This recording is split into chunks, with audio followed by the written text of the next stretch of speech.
చెప్తున్నా, I don't want people to call me beautiful. దాని బదులు నీది కష్టపడే తత్వం, నీలో కరుణ ఉంది, నీకు ధైర్యం ఎక్కువ, నువ్వు తెలివైన దానివంటే నాకు సంతోషం. Address us by our qualities. M S Subbulakshmi అంటే భక్తి, అందం కాదు. మదర్ తెరెసా అంటే కరుణ, అందం కాదు. ఐన్ ర్యాండ్ అంటే తత్వం, అందం కాదు. సరస్వతి అంటే విద్య, దుర్గా అంటే ధైర్యం, గౌరీ అంటే తపస్సు, లక్ష్మి అంటే శుభం. ఇలా ఏ దేవతనైనా ఆమె క్వాలిటీస్ కోసమే పూజిస్తారు, ఆమె అందం కోసం కాదు. నీ గుణాలే నీ సంతకమవుతాయి, నీ అందం కాదు.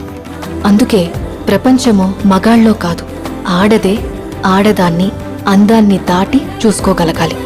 అలా అందాన్ని దాటి చూస్తే ఆడదానిలో ఒక సముద్రమే కనపడుతుంది, గుణాలతో నిండిన ఒక దేవతే దర్శనమిస్తుంది.